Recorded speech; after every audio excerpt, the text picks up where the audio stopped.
Hola. This is Thoughts Before 40, where I talk about getting old. Now, my 20s were traumatic, my 30s traumatizing, and I think that my 40s and beyond should be the best life ever. Jokes aside, I really do want to step into my 40s, which are just a month and a few weeks away from happening. And when that day finally arrives, I want to arrive bagless. I don't want to carry anything from my 20s or my 30s into my 40s that is not benefiting in a positive way. I am trying to break bad habits and start good ones, maintain healthy ones.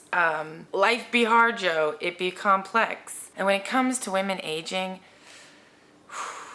it's rough. It's rough. You have a lot of these societal pressures to do things this way or that way or whatever. And just as a woman in general, it's like, come on, give me a break.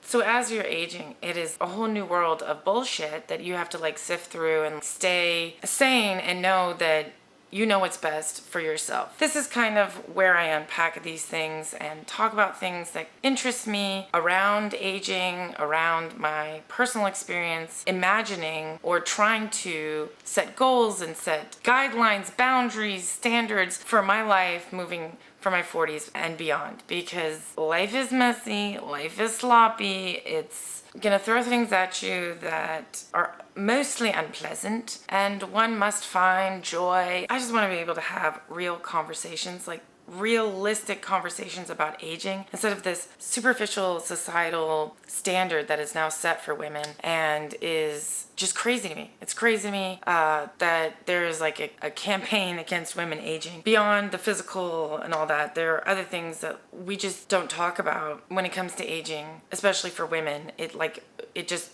really focuses on whether we can stay tight, whether we can stay preserved, childlike, infantile-like. I just don't think that I don't know. For a lot of women, this is a concern. I'm not going to pretend I enjoy seeing wrinkles on my face, but there's so much more that comes up when you're aging, and these videos that I will post about my 40s, my thoughts before 40, will be those things that pop into my brain, things that I'm thinking about. And the ridiculousness of talking about 40 it is, granted, you're closer to retirement than you ever were, but the fact that there's this hoopla about women reaching 30 and then reaching 40, and it's just this aging is presented to women we should be scared of it, that we should be against it, we should remain the same in order to appease. I don't know. I think that is a horrific way to live, and I don't think that women should try to stop the clock and remain this young girl forever. Not even just externally, but internally. Let's evolve a little bit. Let's enjoy our lives. Let's enjoy all these different facets of our lives. When I think about doing the same things that I did in my 20s, it exhausts me. And I am a hot mess express today, and every task that I have tried to accomplish today has been just me dragging butt all day. I'm even lost my voice. I thought that I still had the energy, the bounce, the coolness in me to double book. That's right, ladies and gentlemen. On Saturday, I decided to go to a very formal ball where there's an open bar. It was a long evening. It was a drunk evening. We stumbled home at probably midnight to 1, got a few hours of sleep, woke up the next day, and decided that because we paid almost $90 for a reservation with a group of friends for a German Oktoberfest type deal here in New York City, that it'd be best we go, because even though we were tired and a little hungover, my husband and I, we knew that if we didn't go, we would regret just throwing $90 away, and the fact that we missed out on having a little bit of taste of home.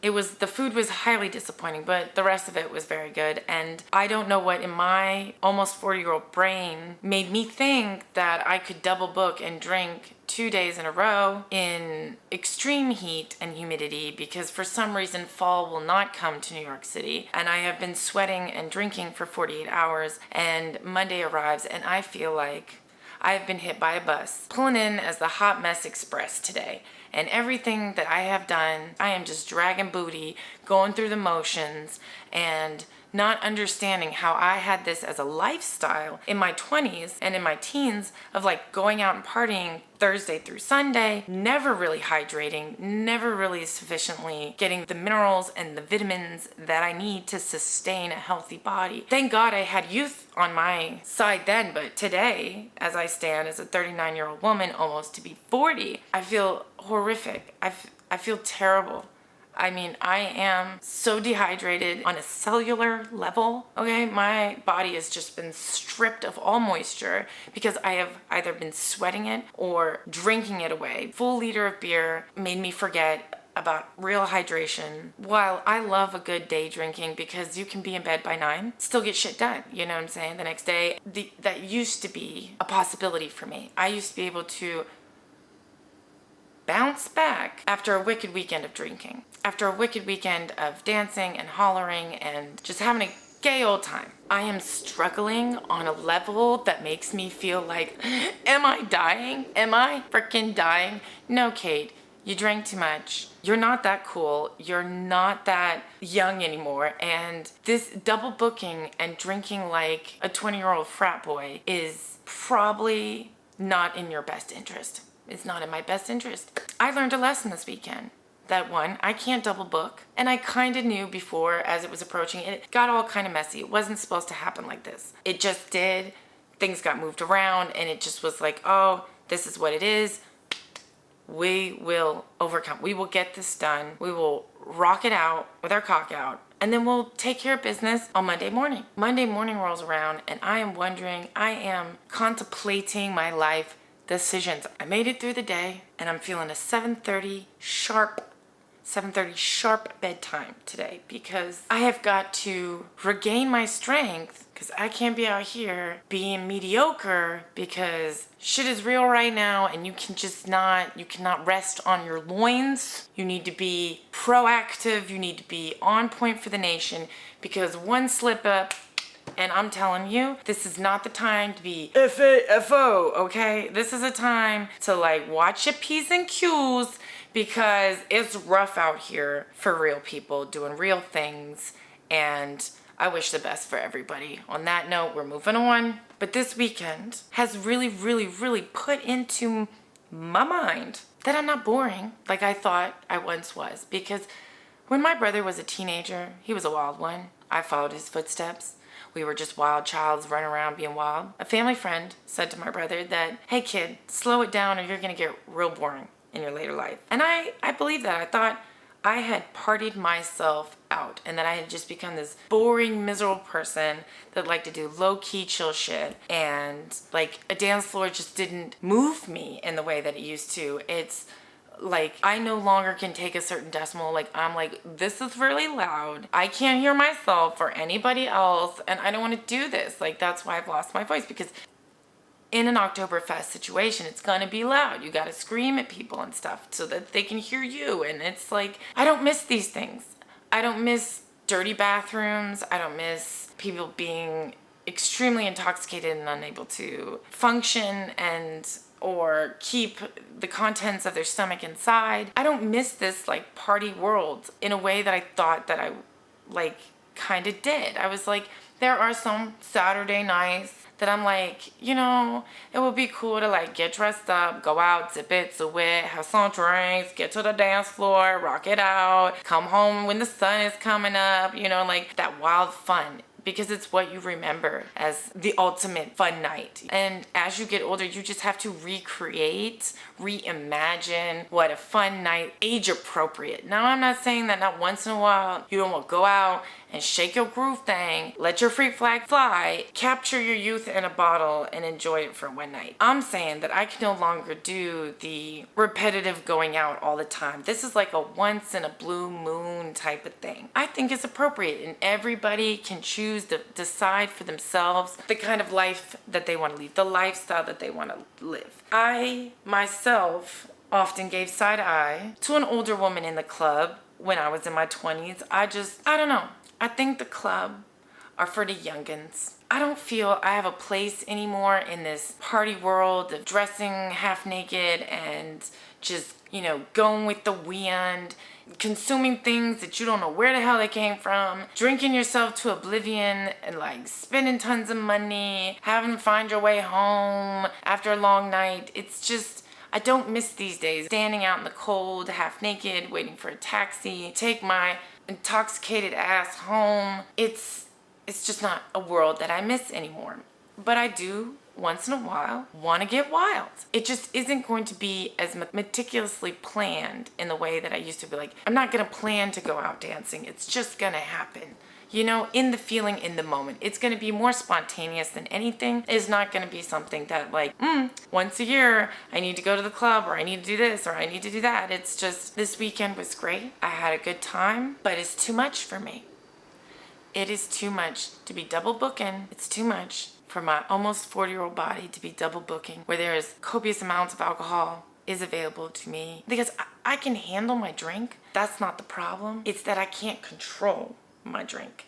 If I have one drink, I get a little tipsy, sound like Donkey Kong, I keep on ordering it. Thankfully, I did not get white girl wasted. Did drink enough to be concerned that the next day might be a little rough. And I was joyously surprised to see that. I was alright. I was just a little tuckered out. Meeting with friends and doing some old-fashioned German community drinking was definitely like a good time. Like, I'm not here to be like, oh, it was so horrible and I can't believe I did this. Such a waste of time, waste of money. Not it at all. I have just realized that there is so much that I cannot do now or in my 40s. Quite frankly, I don't want to do.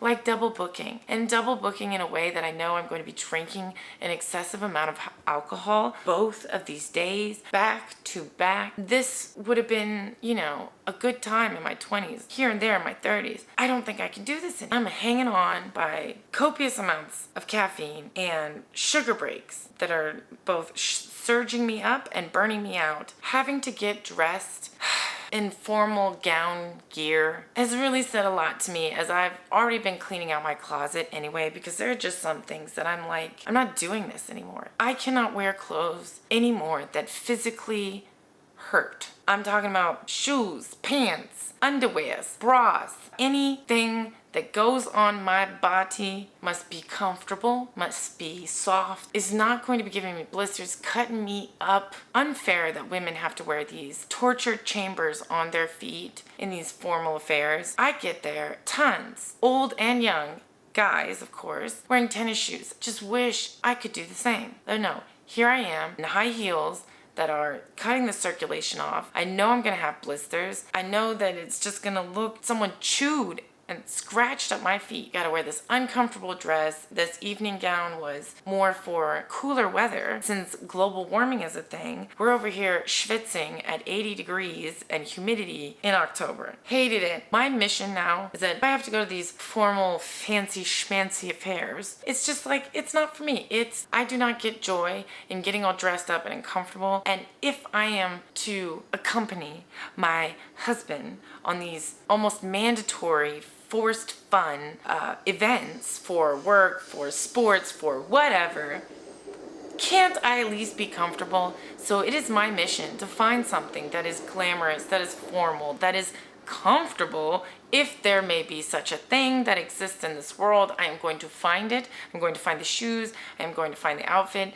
And every single time, every picture, every event, I won't be the same. It's going to look the same, maybe a different hairstyle. Maybe I'll switch up with some earrings or necklace or rings or whatever to bring some life to it. Maybe I'll pin a flower on it or something. But there will be a uniformed formal outfit that is comfortable but glamorous, appropriate, but me to wear to these events. Not willing to sacrifice my feet and my body anymore for this look, this presentation that is being forced upon me to participate in this event. If gentlemen, if guys can show up with tennis shoes on and everybody's like expected to swoon, then I should be able to wear a pantsuit, maybe velvet, maybe silk. I don't know what we're gonna find, but we're gonna find something. I am just not going to be all packed in, tight, and uncomfortable any longer. I can't do it.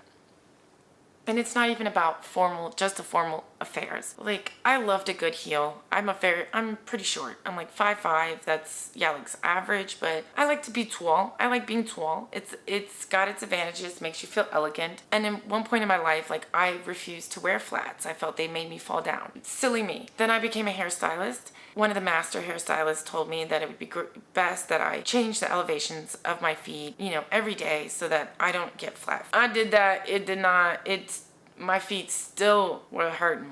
My dogs were barking. And I just felt, I want a comfortable flat shoe. I have the figure, much of a stick figure.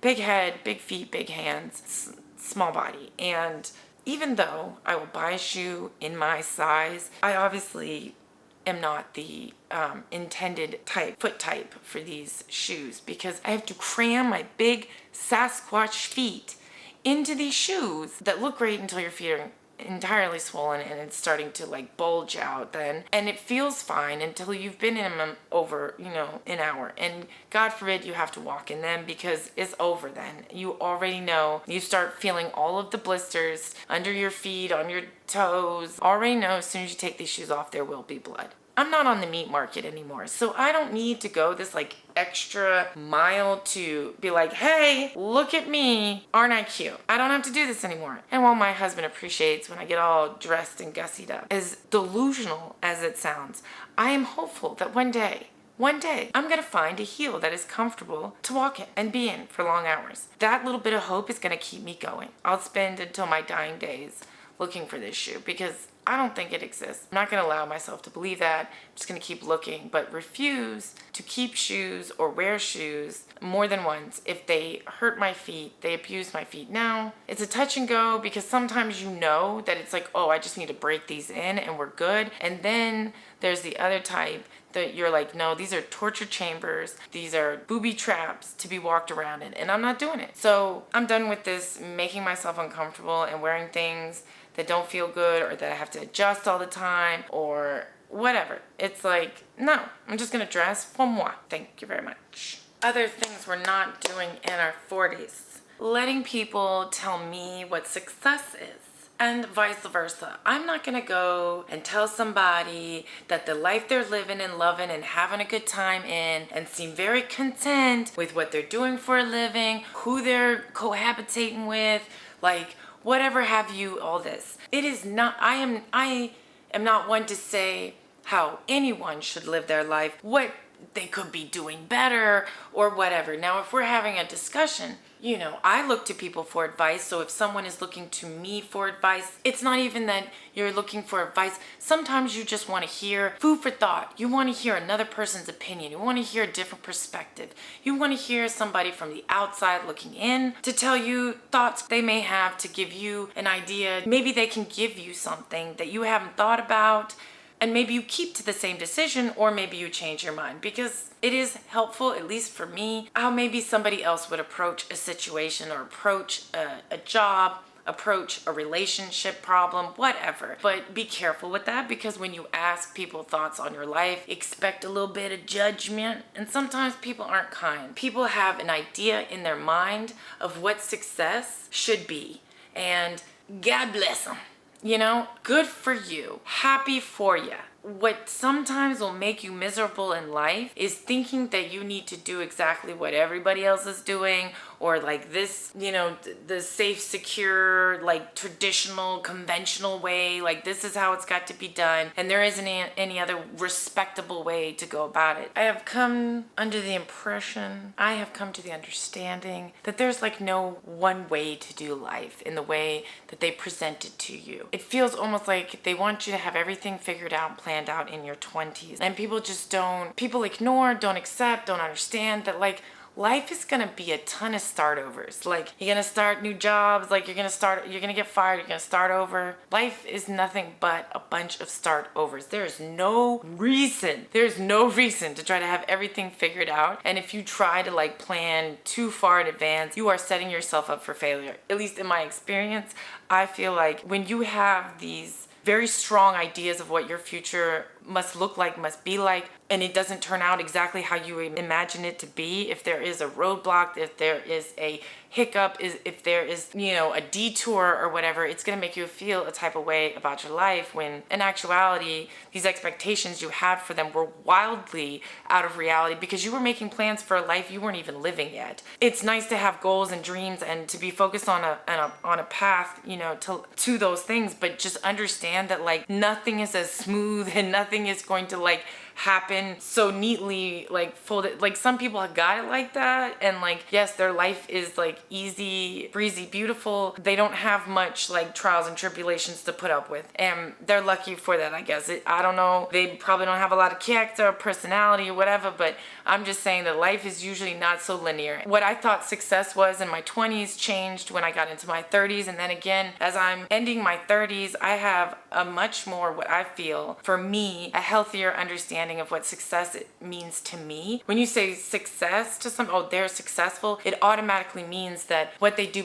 as a profession makes them a lot of money and they're well up on the ladder, blah, blah, blah, blah, blah. That is usually what we equate when someone says successful. It's like you've got all the things. You got the house, the car, the wife, the kids, the blah, blah, blah, or the husband in my case. And I remember very like vividly when I was working as a hairstylist, I was not married yet, but getting close to there. I don't think we were engaged yet, but definitely it came shortly after that. And this girl was like, oh my God, I think I was about to be 30 pretty soon. And she was like, oh my God, if I didn't have a kid and I wasn't married by the time I was 30, I would just like, I would hate myself. And I know that she was like trying to be cruel because like that's what, if anybody's ever worked in a salon, they know that most of the girls that you work with will be catty, cruel bitches. Like, I don't know what it is, but they just like, they're real nasty. Not to say that it didn't, because at that time I was feeling a type of way. I was about to be 30. I wasn't married. Felt so like my life didn't matter because I wasn't married and I didn't have a baby and I was always 30 and everybody was looking at me like I was a waste of a woman because like I hadn't, not that it was like consuming my world or something, but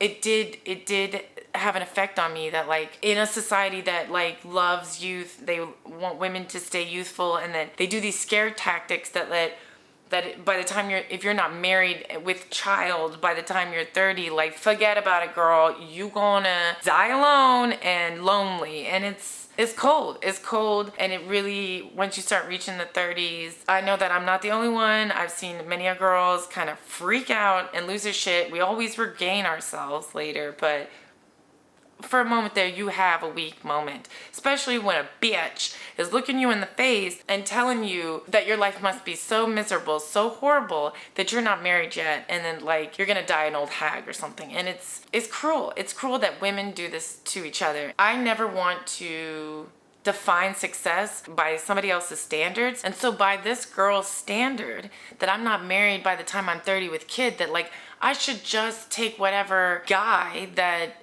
before I'm 30, because God forbid I don't have a husband and a baby by that time. It's redunculous to me that I should just be marrying anybody at a certain time because it is time. Instead of finding the person that I actually want to spend the rest of my life with, somebody I actually enjoy, somebody I can see myself living with till my old age. Her idea of success is going to get her any guy before the age of 30 that will marry her and have a baby. Defining success for yourself is extremely liberating. Like, it feels so good to get these like societal pressures off, peer pressure off, self-pressure to be something that you're not because you think that that's going to be more acceptable, more respected, more admired, more whatever. And it's only honestly in the last like 3 years that I have let go of like other people's expectations of me and really trying to be selfish in a good way, not in like an egotistical way, but focus on me instead of focusing on other people. And that's not in this like being obsessed with other people's lives. I think I'm at great fault for it, is thinking other people are more important than I am, and I should always take a back seat. Maybe it's the woman in me, the second child, I don't know, product of a deadbeat dad. Like, I don't know what it is that I always feel like I don't want to be disruptive or like act as if I'm like the most important one in the room. And like, it's about being more focused on how I can feel content, how I can feel good about my life. Felt like this huge weight off my shoulders. As I get older, I give less fucks about what people think what their judgment of me is, how someone is going to, whether people are going to like me or not. I know that I'm not always going to be everybody's cup of tea, and sometimes I'm going to make fast best friends. It is not my job to make everyone feel comfortable. It is not my job to impress everybody. It is not my job to be anything to anybody for any reason other than by choice, by my own personal choice. And I just think it's really healthy for everybody to get off this have to do everything this particular way at this particular time with these particular people for me to be able to be successful, for me to be able to say that I am success, my life is successful. And I just think that we look at success only in a financial and materialistic way. And yes, we want to make good money, we want to live good lives, but we also want it to be about our lives and not just about these milestones and just be another person living to work instead of working to live. Success is living comfortably by your standard. Some people need a big old house with a whole bunch of rooms. Some people like a one-room apartment. Some people like to live off the land. You know, it's all whatever tickles your titties. Figure it out. Other things we're not doing in our 40s and beyond is trying to keep in touch with people from a past time. I've been talking about friendship forever in my YouTube experiment. One of my first videos was about friendship and how they came in seasons. I recently did a video about friends in your 40s and how you just lose friends along the way. I also don't feel the need to keep in touch, hitting up people every once in a while to see how they're doing. And if you're not a part of my life, I don't have a lot of time to like stop during the day to like catch up with you over like silly superficial shit. It's not that I don't like these people, it's just that we didn't talk that much in high school and we weren't even really that friendly. But because now we have social media and I grew up overseas in Germany and most of the people I went to school with are spread all over the world, so it's like a way to reconnect. I am just feeling like there's not a whole lot of time in my life that I want to not waste, but waste is a terrible word to describe it. It's using my time to stop for a person who's not making any impact in my life whatsoever. And yeah, some people you're gonna want to catch up with, but I don't think it's absolutely necessary to be like connected with all these people just because you went to high school with them, and especially not bring anything into your life. I've had friends like who were very close at one time with me like kind of disappeared. They got a new lifestyle, they got married, they had kids, they felt I was no longer on their level and that they were like a big super grown up and like, you know, whatever. Still salty. So this friend reaches out to me to talk about a boyfriend that I had like 20 years ago or something, like 15 years ago, whatever, like, and to like, oh, like be sad about it and like, oh, they're all hanging out and we're not with them. Yeah, we're not with them because we're not together anymore. And these weren't like real friends. Like we, you know, they have their friend group and like you would have a friend group too if you kept in touch and like formed these relationships, like had real bonds with people. People would want to keep in touch with you too and like get together with you and hang out and blah, blah, blah. Like you barely have anything to do with my life at all, and then you want to come to me and talk about like one of the worst relationships that like fucked me up, and like also you had this fucked up relationship, and it's like this is of my 20s, not of my almost 40s.